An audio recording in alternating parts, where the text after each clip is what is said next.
시작하기 전에 한번 잠깐 여쭤볼게요. 아카시아 연대기 한번 접해보신 분이 혹시 몇 분이나 계신가 싶어서요. 한번 손 한번 들어봐 주시겠습니까? 아카시아 연대기. 와, 많이들 보셨네요? 한 절반 정도는 한 번쯤 보셨나요?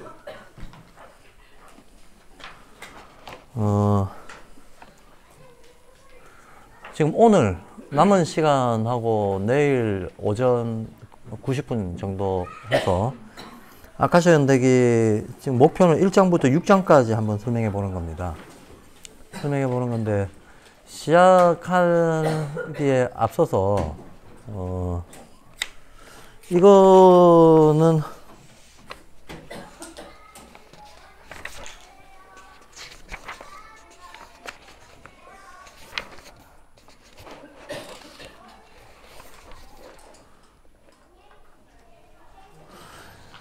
어쩔 수 없이 슈타이너 스스로도 이 문제, 이 아카시아 연대기라고 하는 책의 성격에 대해서 뭐 슈타이너도 생전에 뭐 본인이 평생 해야 될 과제를 신비에 합리화다라고 늘 천명을 하고 다녔지만 어느 단계에 올라가 가지고는 참 어떤 언어적인 소통을 한다는 게 너무나 어려운 단계가 있거든요. 그러니까 이제 슈타이너식 논리로는 영적인 감각기관, 영적인 내적 감각기관이 마치 어떤 우리가 일상적인 신체 감각기관처럼 깨어나게 된다라는 표현을 해요. 근데 슈타이너는 이제 본인은 영적 감각기관이 깨어난 사람이라는 거죠. 그래서 그 자기의 그걸 결영자라 그러고 영어로도 그냥 아예 see라고 표현해 버립니다. see, 본다는 거죠. seer. 근데 이제 이렇게 보는 것 같은, 즉 형상적인 인식이 강화되는 단계를 영적 단계의 첫 번째 단계, 이 보편인지학에서는 영적 자아라고 표현되어 있는, 그게 이제 마나스라고도 표현이 되고, 마나스에서 man이라고 하는 말이 나오거든요. 영어의 man. 원래는 이제 마누라고 하는 게 원어인데, 그 마나스 단계가 특히 형상적 인식이 발달한다라고 이제 영적인 수행을 한 사람들은 공통적으로 그건 보편적으로 알고 있는 얘기입니다. 그리고 이 마나스 단계가 지나고 나면 보는 능력이 아니라 일종의 신의 목소리를 듣는 거죠. 계시적인 능력. 계시를 듣는 능력이 또 발달하는 단계가 있다고 보고 그 단계를 붓디 단계라고 얘기합니다. 그리고 이제 이런 어떤 특별하게 뭐 본다든가 듣는다든가 하는 능력을 초월해서 종합적인 직관적인 통찰력이 이제 신성과 인성이 구별이 안 되는 차원에서 신인이죠. 인간의 몸으로 신의 능력을 구현한 이런 단계를 아트만이라고 얘기를 합니다. 그래서 이렇게 마나스, 붓디, 아트만이라고 하는 게 보통 이제 이 수행 종교도라고 말할 수 있는 데들에서 공통적으로 많이들 쓰는 용어들이에요. 그 용어를 슈타이너 그대로 일단 받아들이는 거죠. 슈타이너의 사상의 뿌리는 크게 이제 두 가지 면에서 봐야 되는데, 하나는 현대 철학과의 대결이라고 하는 측면이 있고, 또 하나는 신지학입니다. 이 두 개가 어우러져서 우리가 보고 있는 인지학이라고 하는 게 이제 탄생을 한 거죠. 그래서 슈타이너 스스로가, 근데 슈타이너는 또 아시는 분들은 아시겠지만 공대 출신이거든요. 공대 출신이고 이과적인 어떤 과학기술적인 세례도 충분히 받은 사람입니다. 그래서 그 자체가 어떤 현대 과학과 철학을 자기가 곱씹어서 자기 걸로 만드는 작업을 젊은 시절부터 쭉 해오면서 어느 때가 어느인가 하면 자유의 철학 쓰고 나서 자유의 철학에서 이제 당대 서구 세계관과의 자기 개인적인 어떤 주체적인 대결을 한판 끝내고, 그러고 나서 신지학회에 입회를 하게 됩니다. 신지학회에 들어간 게 정확히 몇 년도인가는 잘 기억이 안 나는데 1990년대 맨 마지막 시기쯤, 그 1900년대 거의 1, 2년 요때 신지학회에 가입을 해서 한 10여 년간 신지학회에서 독일 신지학회 지부장까지 올라가면서 열심히 활동을 합니다. 그러다가 신지학회 내에서 분파주의가 생기면서, 그게 어떤 식의 분파주의였는가 하면 신지학회 내부에서 동방의 별이라고 하는 별도의 교단이 하나 꾸려져요.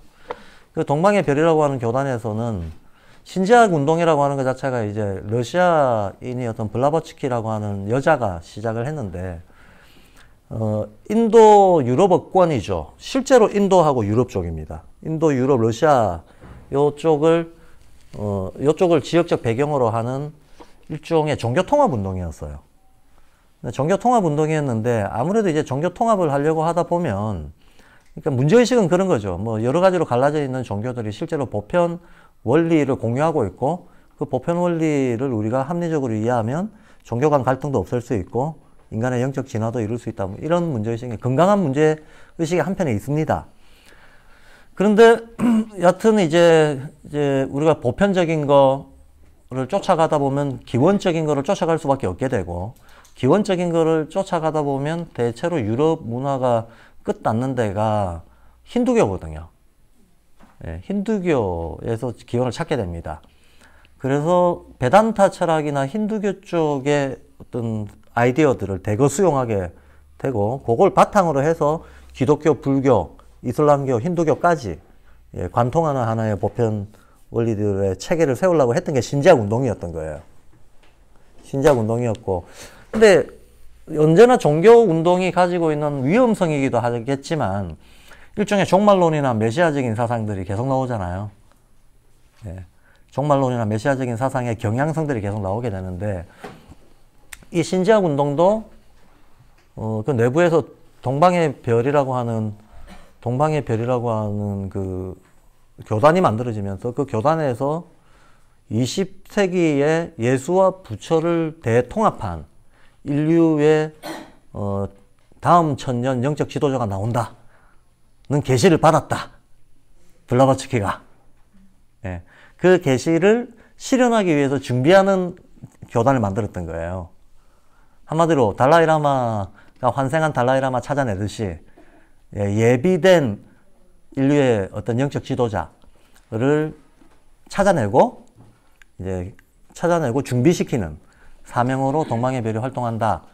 뭐 그것도 어찌 보면 뭐 그럴 수도 있죠.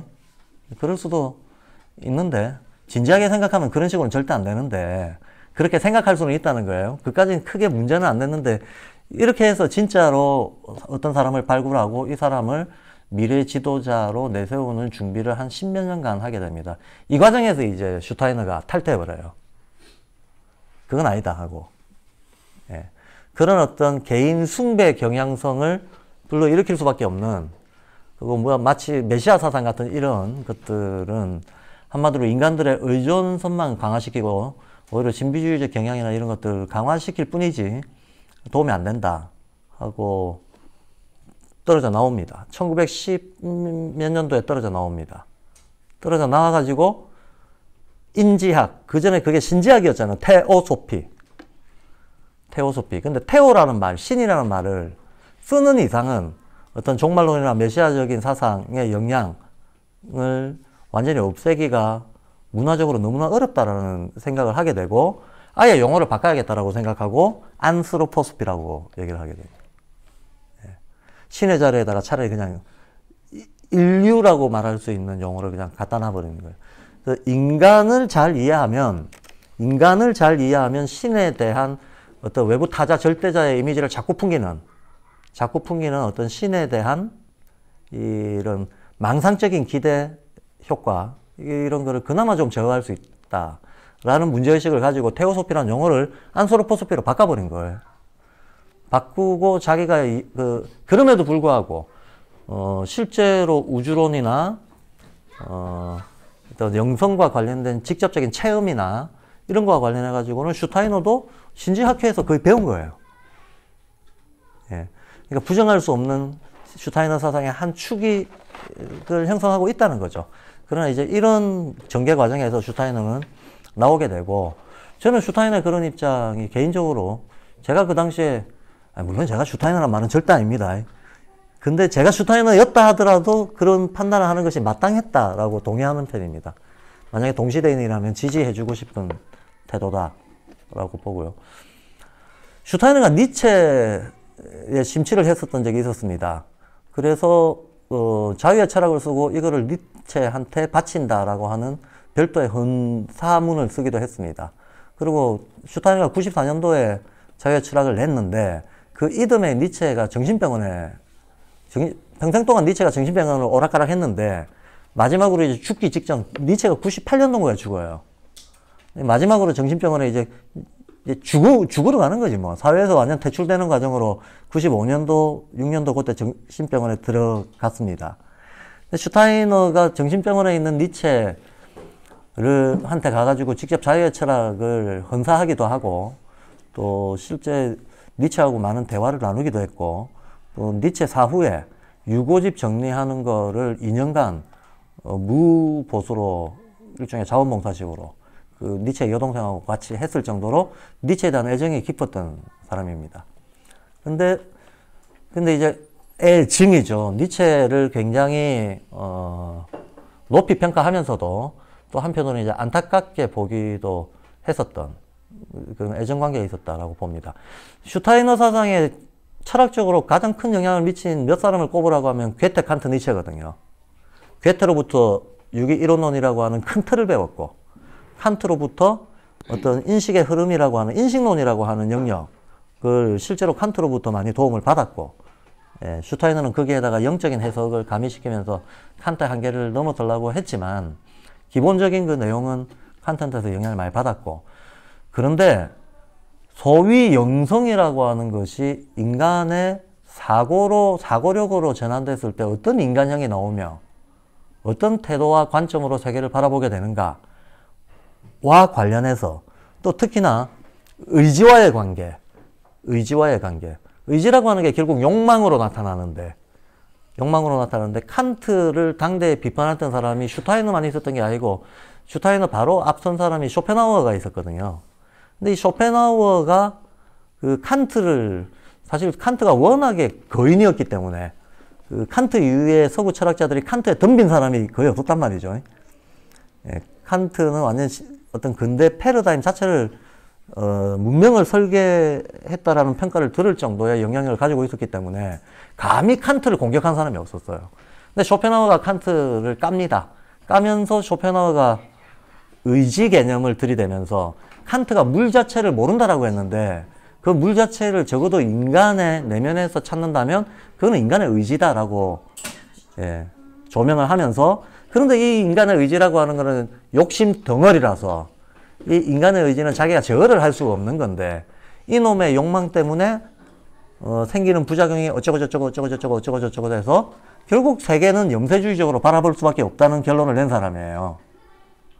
염세주의적으로 바라볼 수밖에 없고 가장 좋은 삶의 태도는 금욕주의적 삶의 태도라는 이야 이상한 결론으로 빠진 예, 약간 뭐 밥이 되다가 설이 익은 것 같은 이런 결론으로 빠진 철학자가 있었는데 어쨌든 대철학자 칸트를 본격적으로 비판하면서 철학계에서는 인정받던 쇼펜하우어 그 쇼펜하우어가 의지 개념을 워낙 염세주의의 어떤 근거로 내세워버린 게 만약에 이 이후에 어떤 론들이 이어지지 않는다 그러면 쇼펜하우어의 결론은 진짜 염세적이면서 한편으로는 삶의 태도에 있어서는 아주 금욕주의적인 삶을 강조했던 사람인데 이상한 변태적인 문화가 됐을까요?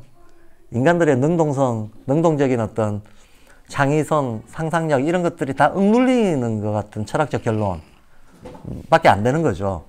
근데 이 쇼펜하우어의 의지론을 완전히 풍지박산 내버린 사람이 니체거든요. 예.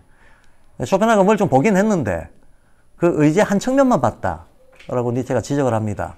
실제로는 의지라고 하는 게 양면성이 있고 그 양면성이 실제로 지난 1000년, 2000년, 3000년의 역사 속에서 어떤 문화적인 유물들을 통해서 어떤 사상들을 통해서 표현이 됐다 하는 거를 니체가 원래 문헌학자였거든요. 그러니까 쫙 이렇게 추적해서 반증을 하면서 이제 쇼펜하우어의 의지 개념의 오류를 드러내는 데 일단 성공했습니다. 근데 여기서 그치지 않고 이 의지의 능동적이고 생산적인 면을 주목해서 그거를 잘 이해하고 내면화를 하면 인간이 갖고 있는 기본적인 사고의 틀이 달라진다라고 주장해요. 세상을 보는 눈이 달라진다는 거예요. 천동설보다 지동설 알게 되면 달라지는 거하고 똑같이.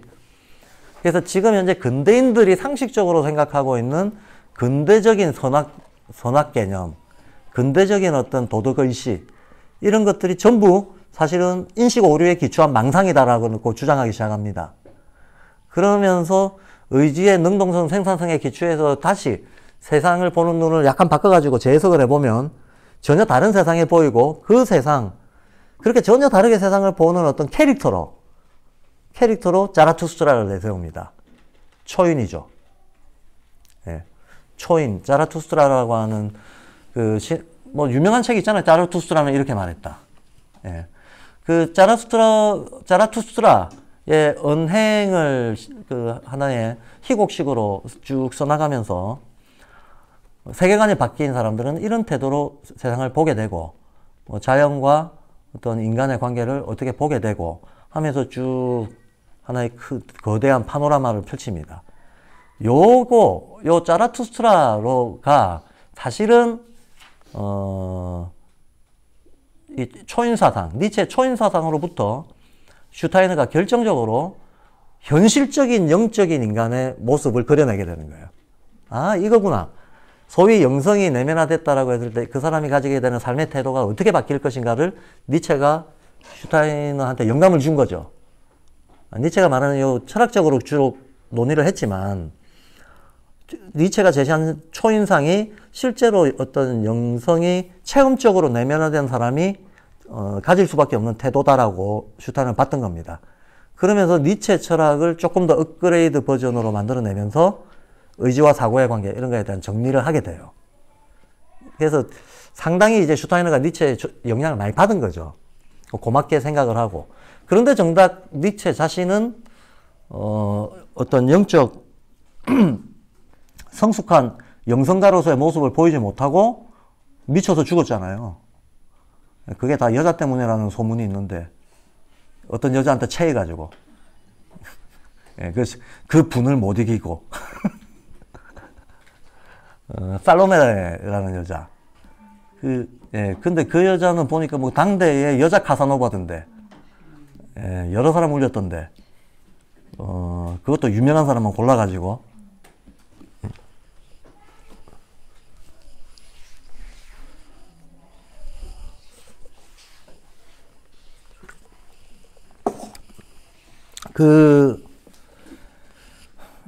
여하튼 이제, 그래서 슈타이너가 자기 스스로 자기가 니체 초인으로부터 어떻게 이제 시어, 영한자라고 말할 수 있는 그런 시어 이상급들의 인간성을 영감을 받고 정리할 수 있었던가를 밝힌 책이 파이터 포 프리덤, 자유의 투사, 파이터 포 프리덤 니체라고 하는 책을 써냅니다. 상당히 두꺼운 책인데, 제가 현장에 있으니까 뭘 어떻게 이렇게 이런 컨텐츠 작업을 할 수가 없어요. 근데 꼭 번역을 국내에 하고 싶은 책 중에 하나가 이 파이터 포 프리덤이라고 하는 책입니다.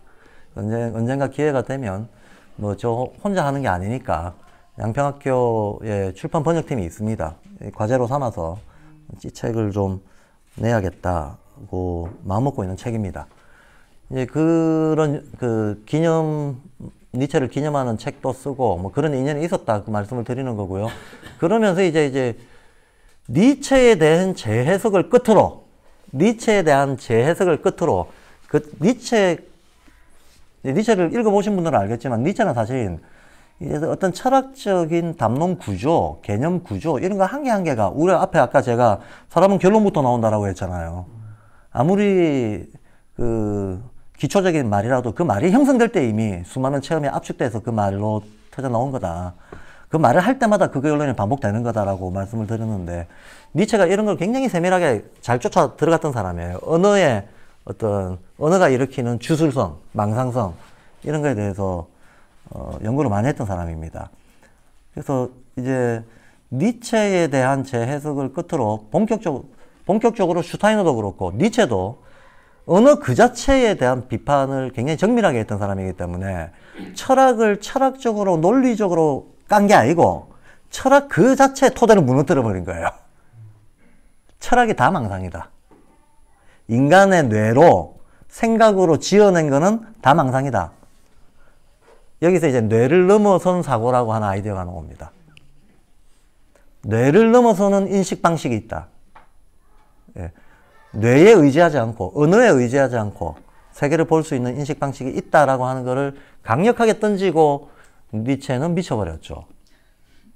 예, 못 보여주고, 그걸 보여주지 못하고, 죽고 말았지만, 슈타이너가 이제 이걸 이어받는 거죠. 이 과제를 이어받는 거죠. 슈타이너가 이 과제를 이어받아서, 이제 파이트 포 프리덤 이후부터 슈타이너가 본격적으로 이제 그동안은 철학과의 대결이었다면 더 이상 철학을 다루지 않습니다. 이제 더 이상 철학을 다루지 않고 뇌를 넘어선 사고, 뇌에 의지하지 않는 사고, 언어를 벗어난 초월한 사고의 영역을 개척하려고 하는 노력 속에서 신지학을 만나게 되는 거죠.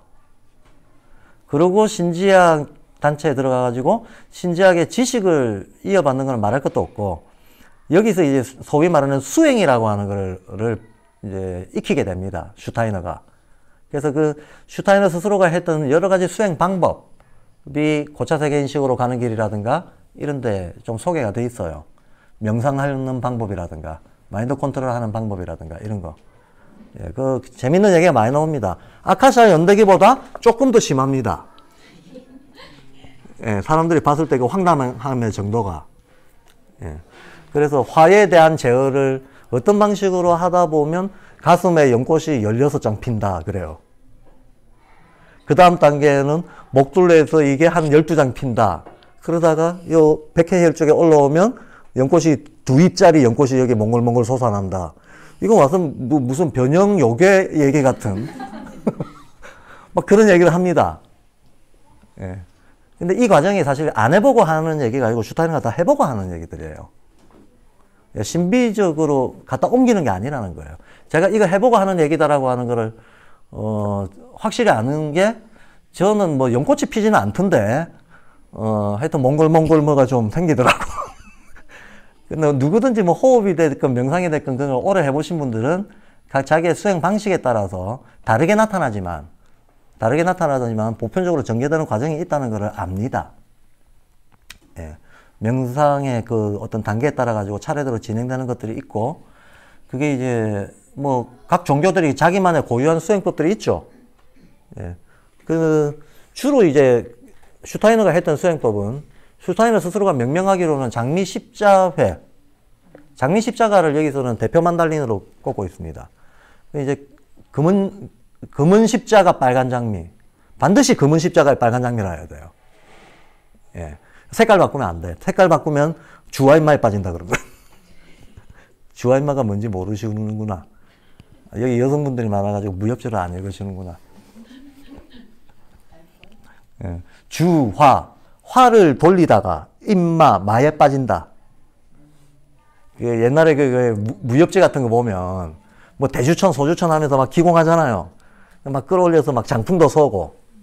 예. 그러니까 기스려나다가 이게 일종의 뭔가 오버로드가 걸려가지고 부작용이 일어나는 거. 그걸 주와인마라고 합니다. 그래서 어쨌든 이런 수행 방법에 대해서 써놓은 많은 책들을 또 슈타이너가 직접 남기고, 특히 신지학회에 들어갔던 1900년 초반부터 10년도 사이에는 슈타이너가 썼던 글이나 강연들은 대부분 이 신지학에서 공부했던 수행법과 관련된 것들이었어요. 그 끝에 이제 1910몇 년도 신지학회를 탈퇴하고 나서부터 독자적인 체계를 세워나가기 시작하는 초반부에 나온 책이 이 책입니다. 그래서 이 책이 이제 신지학회에 들어가서 자기가 이해했던 거를 집대성한 책이에요.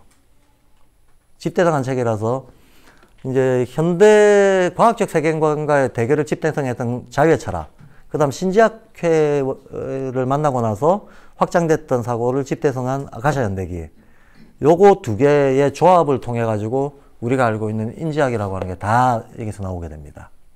그래서 제가 요 두 개가 완전히 양극입니다 라고 얘기했던 거예요. 그런데 하나는 저의 양해가 아니고 슈타이너의 양해고요. 슈타이너의 양해를 제가 하나 옮길 게 있고요. 들으시는 분들한테. 또 하나는 요 서술 차례에 조금 주목해서 서술 차례가 왜 이렇게 돼 있다라고 하는 거 좀 말씀을 드리고 내용으로 들어가겠습니다. 먼저 저 책 가지고 계신 분들 책 있죠? 1장, 2장 제목만 잠깐 보겠습니다. 1장 우리들의 아틀란티스 선조들. 아틀란티스 선조들. 2장 넷째에서 다섯째 뿌리 인종으로의 과도기. 3장 레무리아 뿌리 인장. 4장 성의 분리. 5장 성분리 전의 시대. 6장 하이퍼보레아 폴라리스. 이게 어떤 순서로 되어 있는가 하면 현재를 기준으로 역순으로 이렇게 거슬러 올라가는 차례로 되어 있어요. 그리고 슈타이너는 반드시 이래야 된다라고 생각하고 이게 발드루프 커리큘럼 원칙에도 들어가 있습니다. 역순으로 거슬러 올라갑니다. 왜 그러냐 하면 이런 거죠. 인지학이라고 하는 개념 자체가 그렇습니다. 신을 이해하려면 어떻게 해야 되냐? 예. 신을 이해하려면 어떻게 해야 되냐? 신은 도대체 어디에서 무슨 현상으로 나타나냐? 인성으로 나타난다고 보는 거예요. 그래서 인성에 나타나는 어떤 작용에 대한 근본적 이해를 통해서 신성이 어떻게 움직이는가 알 수 있다고 보는 거예요. 그러니까 인간을 보면 신을 알 수 있다 이렇게 되는 거죠. 기본적인 어떤 관찰과 사고의 원칙. 이 관찰과 사고라고 하는 것은 괴테가 세운 원칙이거든요. 괴테는 현대 철학은 감각이 우리를 속인다 해서 출발합니다. 근데 괴테는 감각에 의지하지 않고는 자연에 다가갈 수 없다는 데서 출발해요. 우리의 이 감각을 거짓말이거나 현혹이라고 생각하는 것은 오히려 어린애들이 뭔가 거울을 보면서 거울 처음 본 어린 애기들을 생각해 보면 거울에 뭐 비치는 모습이 지 모습인지를 모르고 거울 뒤에 누가 있는 줄 알고 들여다본다는 거야. 이게 바로 형이상학적인 유치한 욕망이다라고 해요. 배우에 뭐가 있을 거라고 자꾸 생각한다는 거야. 그게 오히려 유치한 사고방식이고 있는 그대로 볼 줄 안다는 전제 아래에서 선입관과 어떤 감정의 왜곡 이런 것들을 끼우지 않는다는 전제 아래에서 인간이 자연과 소통할 수 있는 유일한 길은 관찰과 사고다라고 얘기합니다. 감각에 대한 신뢰를 바탕으로 한 관찰과 사고다. 그 속에서 우리는 자연의 원형을 읽어낼 수 있고 그 원형에 대한 이해를 통해서 이해와 확장을 통해서 모든 걸 알아낼 수 있다라고 얘기합니다. 그래서 감각이 우리에게 주는 감각지각 현상이 현대 철학자들이 말하듯이 뭐 오류를 일으킬 가능성, 우리를 속일 가능성 물론 있습니다. 물론 있지만 그 가능성 속에 진실에 다가갈 수 있는 가능성도 같이 가지고 있다는 거예요. 같이 가지고 있고 관찰과 사고라고 하는 인간이 발휘할 수 있는 최고의 도구는 관찰과 사고 이 두 가지다. 이 두 개의 힘을 믿어야 비로소 자연과 대화를 할 수 있다라고 괴테는 얘기를 합니다. 그래서 이제 슈타이너도 이런 원칙에 충실하게 따라가는 편이죠. 그러면 우리가 시작할 것은 현재 내가 있는 자리. 슈타이너는 이런 식입니다. 우리가 전생이 있다는 걸 어떻게 알 수 있는가? 전생이 있다는 것을 내가 지금 전생을 물리적으로 증명할 수가 없잖아요. 물리적으로. 그럼 물리적으로 증명할 수가 없으면 이제 하나의 일종의 사고 실험을 위한 가설을 세우죠. 제가 아까 유기이론론이라고 하는 것은 기본 단순한 패턴들이 어떤 계속 반복 재현되는 방식으로 된다 그랬잖아요. 그러면 우리가 지금 탐원적인 개념, 의식의 상태를 사문속으로 나눴을 때 장군겜으로 나눴잖아요. 인간의 신체 구조를 머리, 가슴, 사지로 나눌 수 있듯이, 그 머리, 가슴, 사지에 해당하는 어떤 기운의 에너지의 상태도 있고, 물질의 상태도 있듯이, 인간의 의식 상태도 그렇게 나누면 장군겜인데, 이 장군겜의 삼원적 의식 상태는 저 힌두교부터 내려오는 얘기거든요. 그러면 이 장군겜이 어떻게 질서 지으면서 돌아가는가, 어떻게 연결되어 있고, 어떻게 분리되는가, 요거를 알면, 삶과 죽음의 순환도 이와 같이 이루어지지 않겠느냐라는 가설을 세우는 거예요. 가설을 세워놓고 사람이 어떻게 잠들고 잠이 들었을 때 무슨 일이 일어나고 깰 때 어떤 일이 일어나고 깨고 나서 그 전날의 영향을 어떤 식으로 받는가 하는 것을 세밀하게 추적하는 거야. 세밀하게 추적한 다음 요걸 확장해가지고 인간의 전체 삶도 이와 같다. 요건 사고실험이죠. 사고실험 차원에서 이렇게 펼쳐놓고 그 다음에 이제 그러면 이걸 체험할 수 있는가 하고 이제 증명하러 들어갑니다. 이렇게 해서 슈타이너가 실제로 어느 정도 전생을 읽어냈습니다, 이 사람이. 예. 그래서 이제 초능력, 우리가 보기에는, 일반인들이 보기에는 초능력 같이 보이는 어떤 시대에 대한 예언을 몇 가지 남기고 간 게 있습니다. 예, 남기고 간 게 있고, 그 중에 가장, 시련이 임박한, 예언이, 내 사후 100년 뒤에는 동양에서 빛이 올 것이다. 아, 인지하게 빛이 동양에서 온다.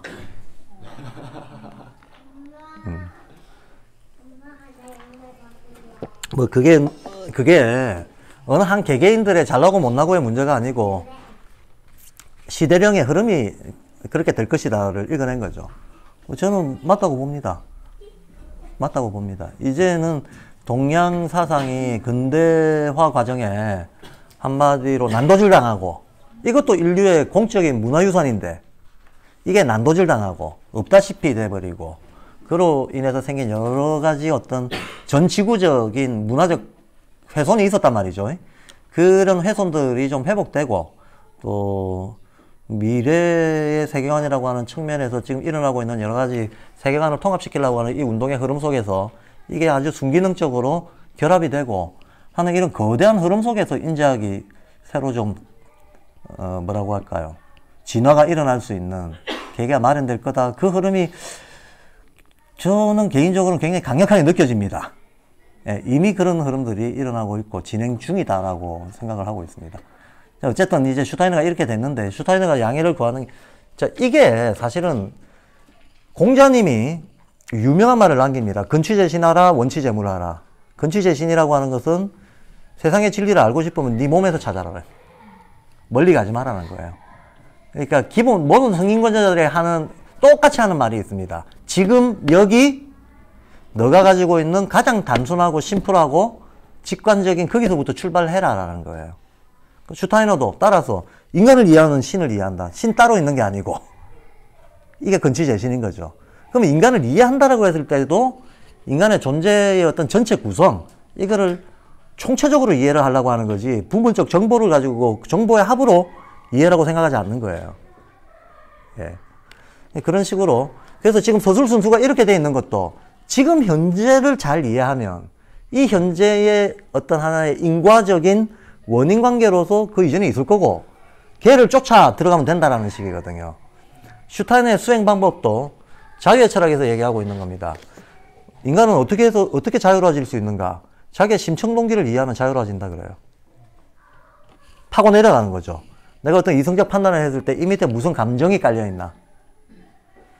그걸 알았으면 이 감정 밑에는 어떤 욕망이 깔려있나? 그걸 알았으면 이 욕망 밑에는 어떤 성향 기질이 깔려있나? 그걸 알았으면 이 성향 기질은 어디서 왔나? 이런 식으로 파고 내려가야 된다는 거야.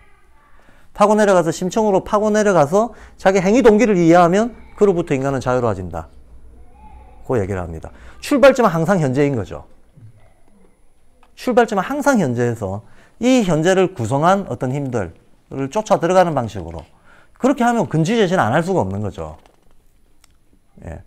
그래서 공자가 근취재신이라고 했던 거의 그 방법을 슈타이너는 현재를 기준으로 해서 역으로 파들어가는 식의 어떤 관찰과 사고의 하나의 원칙을 자기의 모든 탐구와 서술 과정에서 지키려고 애를 썼다. 지키려고 애를 써서 이런 순서가 나오는 거예요. 이런 순서가 나오는. 그러니까 보통의 경우는 이게 순서가 거꾸로 돼 있거든요. 보통 일반적인 역사서도 보면 저기 삼고시대부터 해가지고 뭐 청동기, 철기 하면서 위에서 거슬러 내려오죠. 이거는 소설이다라고 보는 거예요. 이건 소설이다. 현재의 어떤 중요 포인트들을 구성하게 된 원인을 찾음으로써 예, 실제를 이해할 수 있다라고 얘기를 합니다. 그래서 서술 순서가 이렇게 돼 있고요. 그 다음 또 하나는 슈타이너가 구하는 양해입니다. 슈타이너가 얼마나 답답했으면 그런 얘기를 여기저기서 썼는지 모르겠어요. 말하자면 이겁니다. 내 눈에는 틀림없이 보이는데 당신들 눈에 안 보이니까 이거 어쩔 수 없다. 근데 내가 당신들한테 이걸 보여줄 수는 없지만 이렇게 수행하고 훈련을 하면 내가 봤던 것을 당신들도 볼 수 있다는 말을 할 수 있으니 열심히 수행하시오. 딱 여기까지. 여기까지. 근데 이 아카샤 연대기는 자기가 봤다는 거예요. 쉽게 말해서. 아카샤 연대기라고 하는 이 책 제목이 아카샤라고 하는 어떤 상태가 있는데 그 상태는 결국은 우주의 모든 기록과 정보, 이 태양계에 일어나는 모든 작고 큰 행위들이 몽땅 다 기록되는 어떤 의식의 저장소, 가상의 의식의 저장소, 있다라고 보고 그걸 아카샤라고 하는 거예요. 거대한 우주의 순수 의식의 저장소가 있다 라고 보는 거죠. 그게 아카샤다 라고 보는 겁니다. 설명하자면 그런데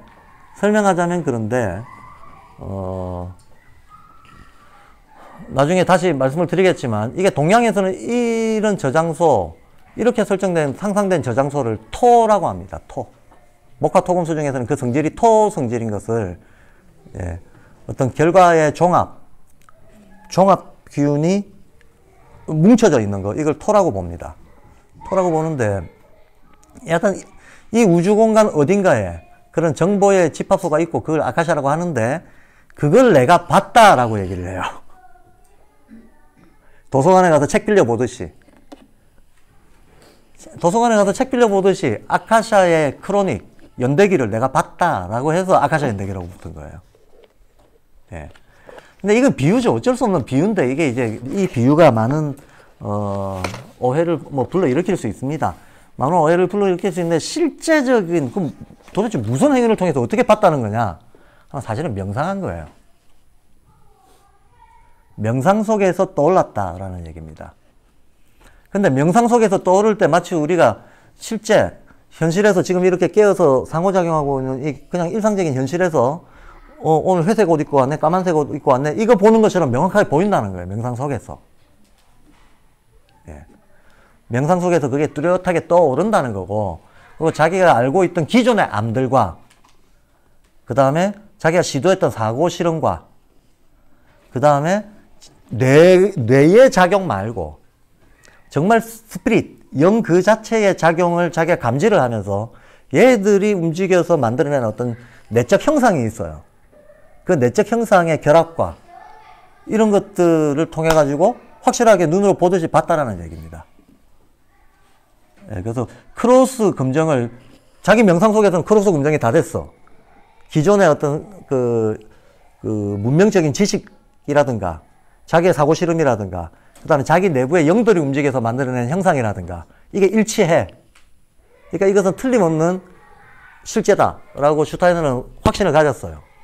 근데 이거를 다른 사람들한테는 똑같은 경험을 한 사람이 아니면 어떻게 할 수가 없잖아요. 똑같은 경험을 한 수 있는 사람 자체가,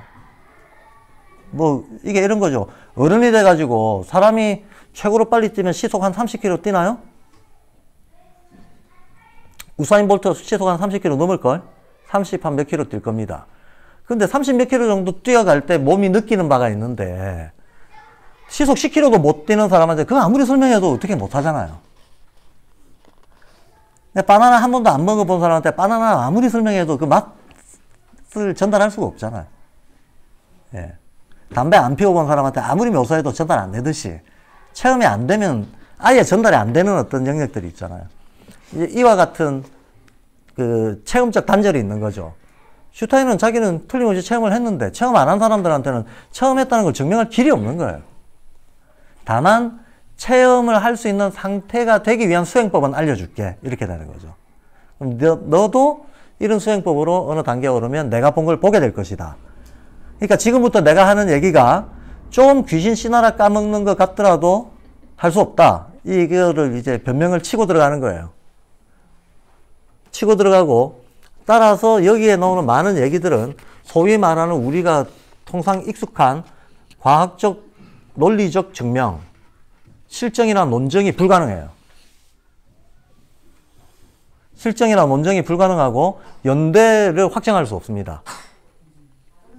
여기 보면 레무리아 인종 막 나오거든요. 하이퍼보레아 어쩌고 나오는데, 이거 연대 확정 못 합니다. 왜냐하면요, 실제로는요, 이렇습니다. 제가 이해하는 바로는 각 시대마다 시간의 속도가 달라요. 시대마다 시간의 속도가 다릅니다. 예를 들면 3만 년 전에서 1만 년 전 사이의 시간의 속도하고 지금의 시간의 속도가 달라요. 제가 시간의 속도가 다르다 그러니까 그게 뭔 말인가 싶겠지만, 시간의 실제는 사물의 변화 리듬이거든요. 그러면 어느 그 피리어드에서는 이 변화 리듬이 빠르게 전개될 때가 있고, 어떤 데에서는 이게 느리게 전개될 때가 있는 거예요. 어렵게 생각하실 필요 없습니다. 여름에 햇볕이 따가우면 사물들이 빨리빨리 변하잖아요. 밥 해놓으면 하루 만에 쉬잖아요. 그죠?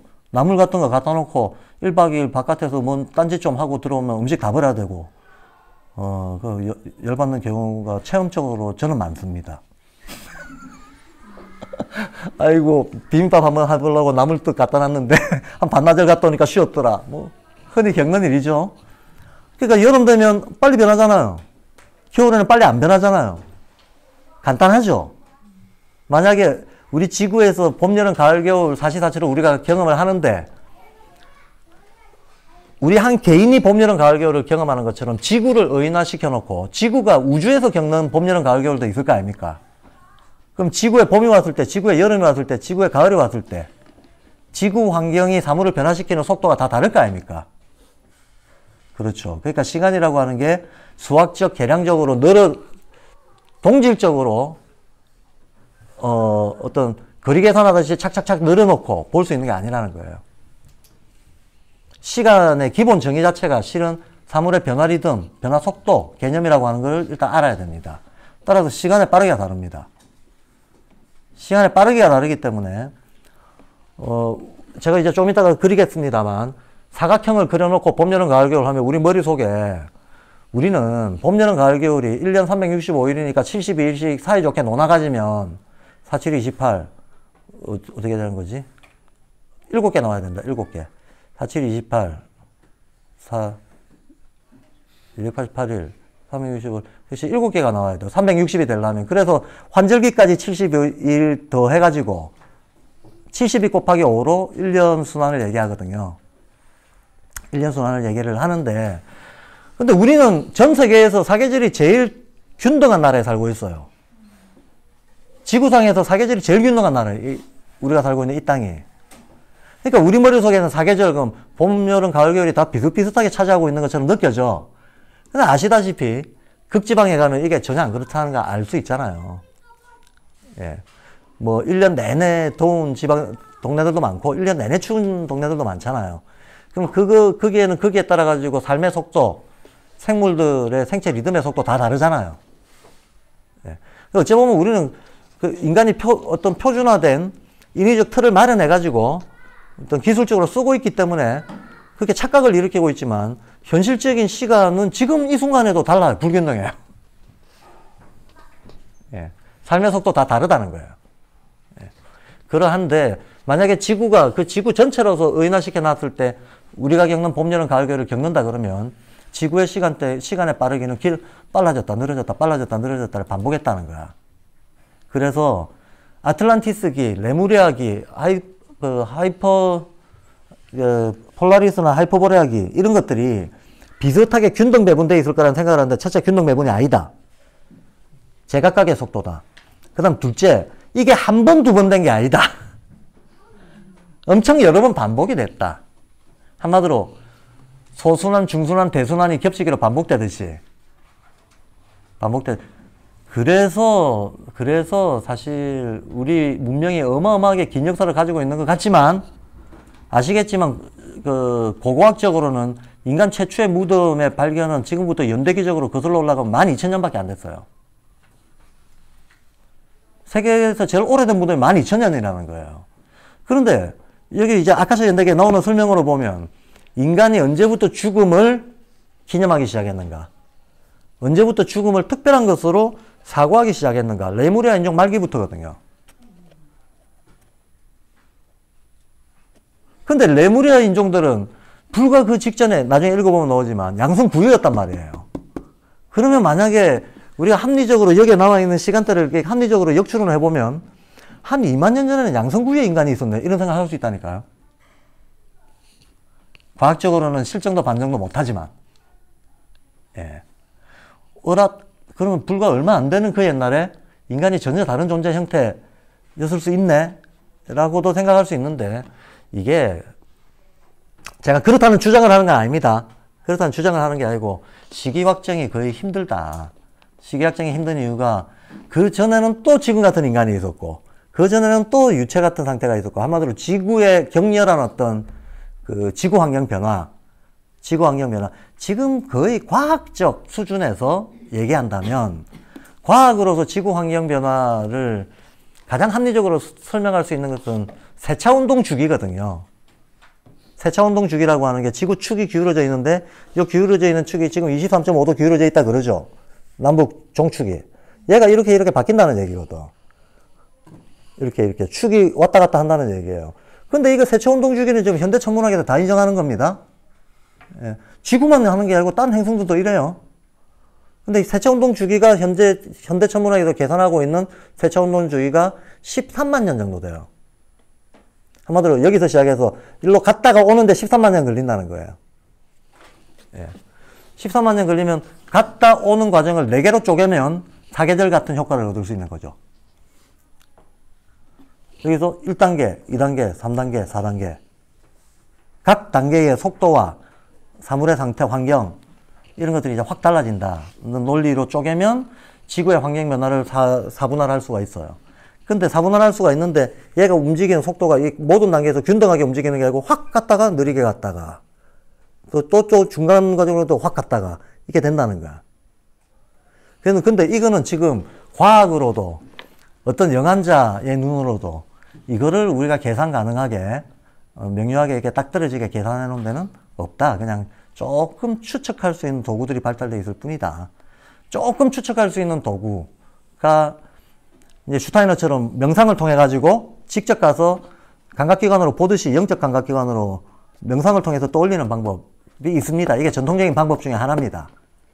이거 말고 바깥으로 우리가 마치 사물을 형상화하듯이 볼 수 있는 유일한 방법은 주역입니다. 예, 주역이 그걸 추론하는 일종의 계산 논리를 내부적으로 가지고 있습니다. 가지고 있어서 주역학자들은 이미 2000년 전에 지금 현대천문학에서 말하는 세차주기 13만 년에 대해서 12만 9,600년이라고 결론을 했어요. 2000년 전에 한 계산치고는 만약에 오늘날 현대과학이 하는 계산이 맞다고 하더라도 불과 400년 차이밖에 안 나요. 근데 사실은 2000년 전의 계산은 그 계산이 맞았을 수도 있어요. 그 사이에 생긴 변수 때문에 이런 오차가 생길 수 있는 겁니다. 예. 그래서 거의 정확한 예측을 해냈다. 세차주기 변화 현상이라고 하는 걸 인류가 알기도 전에 주역은 그런 것이 있을 수밖에 없다라고 하는 거대한 지구 환경의 변화가 있을 수밖에 없고 그에 따라 사물의 상태라고 하는 건 액체, 고체, 기체의 근본적인 상태. 바다와 이제 공기의 밀도, 물의 밀도 이런 것 자체가 바뀐다는 거예요. 그 동양의 그 사자성어 중에 상전벽해라는 말이 있잖아요. 예. 뽕나무밭이 바다로 바뀐다는 거. 이런 일이 일어난다는 거예요. 육지가 바다가 되고 바다가 육지가 되는 대륙이 떨어졌다 붙었다 하는 현상. 예. 그럴 수밖에 없죠. 뭐 대빙하기가 온다든가 대홍수가 온다든가 그러면. 근데 지금 모든 종교에도 대홍수 신화 다 있잖아요. 홍수 신화가 있다는 것은 인간의 기억으로 유전이 됐다는 거 아닙니까? 문자가 없더라도 기억으로 이렇게 다음 세대한테 전달이 됐다는 거 아닙니까? 그러면 기억이 전달되려면 인간이 벌써 어느 정도 성숙 단계가 돼야 기억이 전달이 되거든요. 이게 뒤에 나오지만 레무리아 인종 초기 인종들은 기억은 없고 표상만 있었다 그래요. 그럼 기억은 없고 표상만 있는 단계에서는 전달이 안 된단 말이야. 근데 기억이 전달되는 역사권 안에서 대홍수 신화가 다 있다고. 그럼 그리 멀지 않은 시기에 신화 속에 대홍수들이 있었다는 얘기예요. 그리 멀지 않은 시기에. 불과 1, 2만 년 사이. 그래서 어쩌면 이 아카샤 연대기에서 말하고 있는 이게 통틀어서 몇만 년 안에 일어난 일일 수도 있다. 근데 합리적으로 보자면 아무리 몽땅 다 틀어도 한 13만 년 안에 일어난 일이다. 13만 년 안에 다 일어난 일이다. 한 바퀴 주기가 끝났을 것이다. 예. 이제 그거는 합리적 가정이고요. 연대에 대해서는 대충 그 정도로 얘기해놓고 볼 수밖에 없어요. 우리가 기록으로 확인할 수 있는 거는 슈타이너가 스스로 연대기를 밝히면서 시작하는 거는 9,000년 전부터입니다. 9,000년 전부터는 인간의 유물로 확인할 수 있다. 예, 유물. 그리고 7,000년 전 거부터는 나중에 원래 기록물 자체는 4,000년 전이 끝이죠. 근데 4,000년 전에 기록하기를 몇 대 전에 이런 일이 있었다. 그러면 이제 추산해보면 이게 5,000년 전인지 6,000년 전인지 나오잖아요. 그래서 기록물로 확인하는 건 7,000년 전, 유물로 확인하는 건 9,000년 전 정도부터는 슈타이너가 어떤 실정적인 걸 가지고 논할 수 있는 연대기로 들어오는 때로 보고 있는 거고, 그 이전의 것들에 대해 가지고 일단 그게 언젠데 라고 하는 문제를 다 논할 수가 없다는 문제. 다만 범위를 크게 잡자면 한 13만 년 범위 안에서 이 4개의 시기가 다 왔다 갔다 했을 것이다. 여기 보면 지금 현재 우리를 다섯째 뿌리 인종, 다섯 번째 뿌리 인종, 네 번째 뿌리 인종, 다섯 번째 단계를 지나고 있다 그래요. 예. 우리가 아틀란티스인이라고 여기서 말하고 있는데, 아틀란티스 중에서도 특히 후기 아틀란티스인들을 아리아인이라고 여기서 말하고 있어요. 여기에서 나오고 있는 이 아틀란티스니 아리아니 뭐 저니 저쩌겠니 하는 거는 전부 신지학회 용어들을 그냥 갖다 쓰는 겁니다.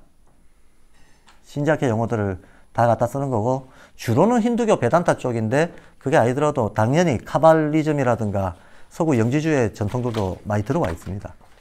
근데 그게 슈타이너의 사상이다가 아니고, 슈타이너도 뭔가 지칭하는 용어가 있어야 되는데 그 용어 개념 발달되어 있는 게 거기였기 때문에 차용하는 거죠. 예. 대충 뭐 그 정도로.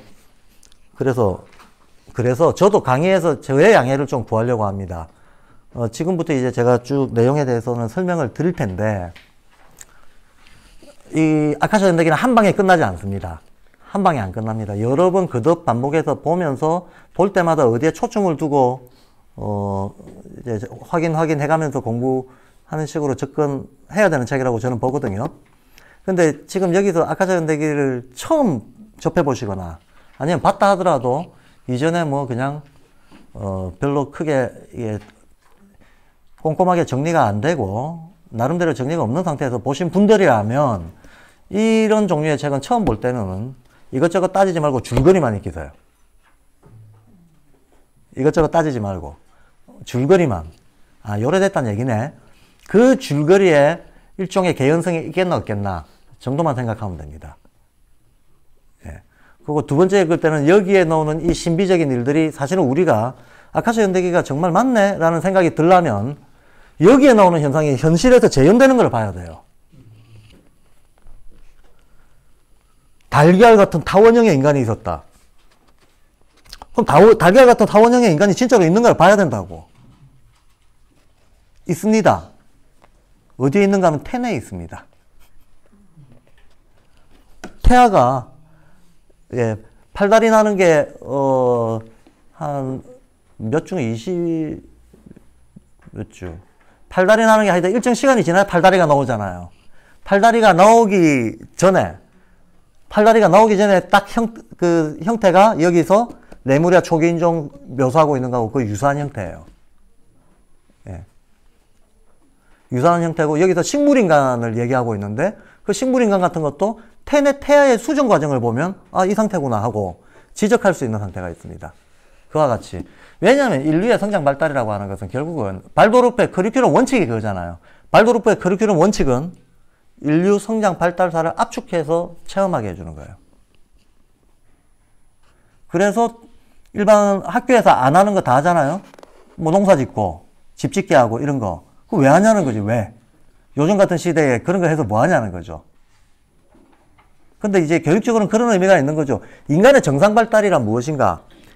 개인이나 집단이나 다 마찬가지라고 봅니다. 내가 개인인데 내가 내 인생의 의미를 알려면 어떻게 해야 되나? 사람들이 다 궁금해하는 게 내가 왜 태어났나? 이 삶의 과제가 뭔가 이런 거잖아요. 알려면 어떻게 해야 되냐? 까르마를 알아야 된다 그랬잖아요. 그럼 까르마를 안다는 건 전생을 안다는 건데, 전생을 알기 위해서는 내가 전생에서 결론부터 간단히 말하면 예습복습입니다. 예습복습, 복습을 해야 전생에 뭘 했던가가 떠올라요. 그래서 누구든지 예외 없이 이 생에 나서 자기가 전생에 했던 짓들을 반복하면서 복습합니다. 복습하는 과정에서 아, 내가 어떤 종류의 존재였다 라고 하는 걸 확인한 다음, 그럼 전생에 어디까지 진도 나갔다 확인한 다음 이제 이 생에서 할 진도를 나가는 거지. 비유적으로 설명하자면 이제 이런 식으로 구성이 돼 있는 겁니다. 그럼 그 말은 무슨 말인가? 인류를 집단적으로 보더라도 인류의 성장은 전 때 인류가 해놨던 성장 과정이 있잖아요. 그걸 빠르게 반복하는 거죠. 빠르게 반복하는 거죠. 한마디로 진화 발달 과정을 압축해서 재현하는 거. 이거는 개인이든 집단이든 필수라는 거예요. 개인이든 집단이든 필수다. 그래서 우리가 개체 발생이 개통 발생을 반복한다. 그 말 맞다라는 거예요. 인류의 역사를 현대인들은 한 개체로서 반복해서 겪게 된다. 인류의 역사적인 진화 발달사를. 그래서 발도르프 교육에서도 문명 발달사를 압축해서 커리큘럼을 전달을. 그렇게 하면 뭐가 좋으냐 하면 간단합니다. 어제 아래 제가 어느 얘기할 어떤 강의 자리에서도 이 얘기를 했는데요. 과거에 처음에 말이 만들어졌을 때,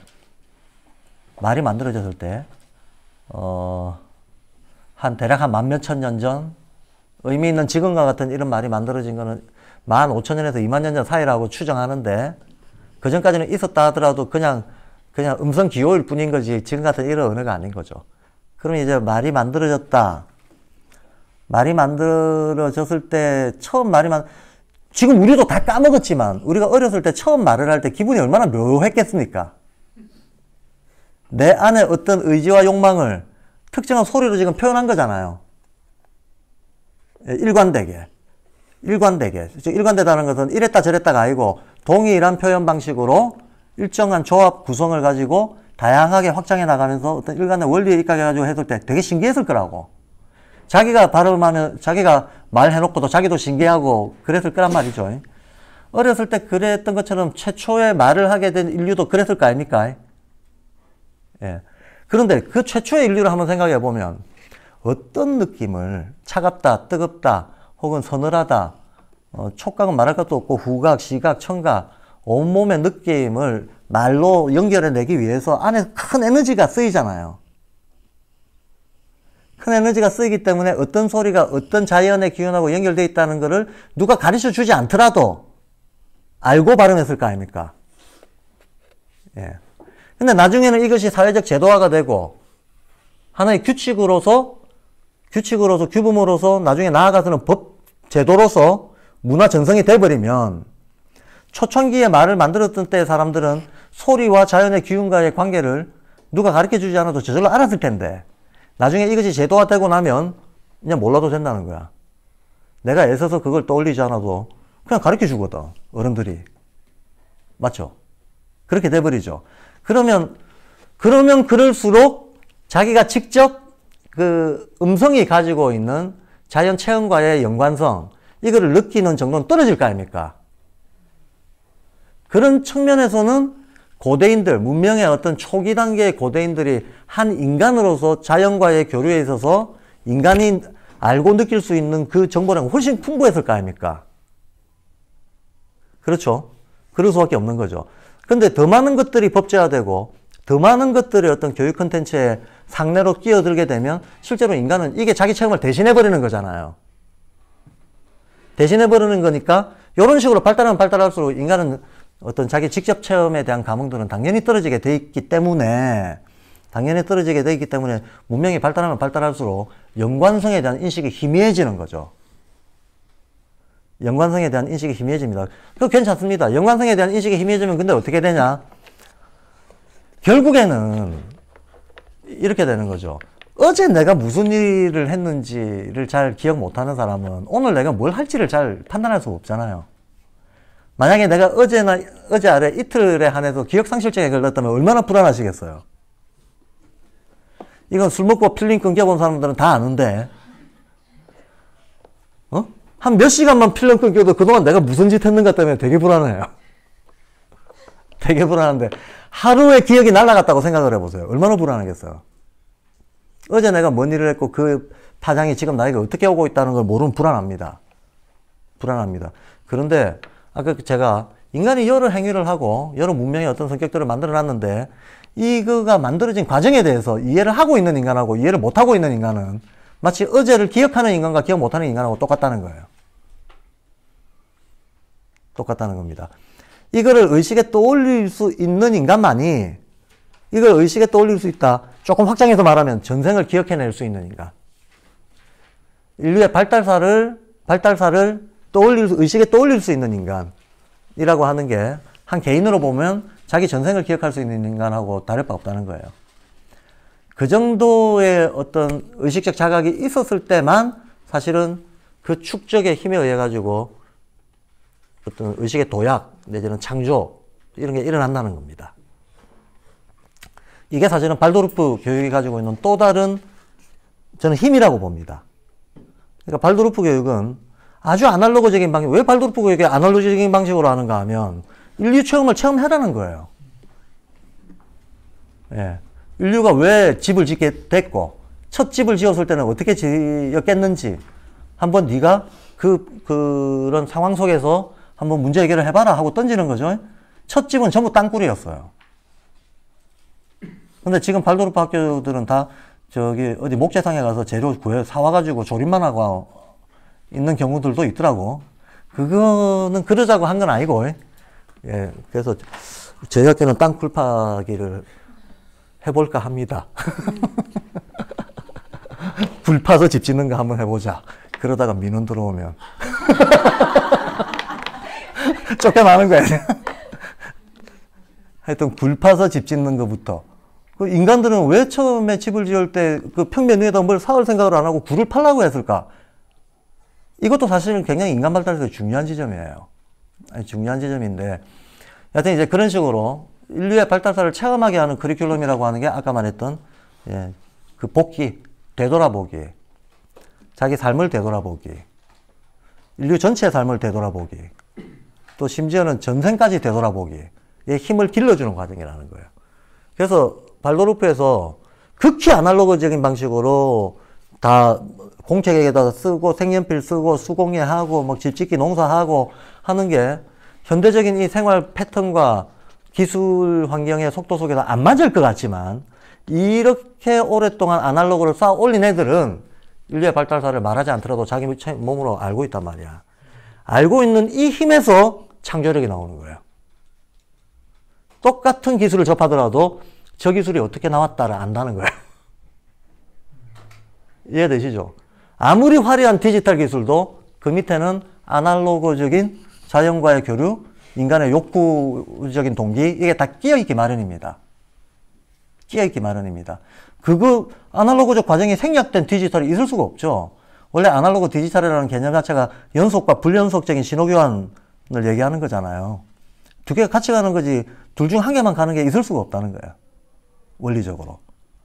그래서 오히려 극히 아날로그적인 수업이 축적된 그 어떤 그 체험의 강도, 정도만큼 나중에 디지털을 이해하는 영향이 오히려 크다는 게 미국 발도르프가 성공했던 요인이잖아요.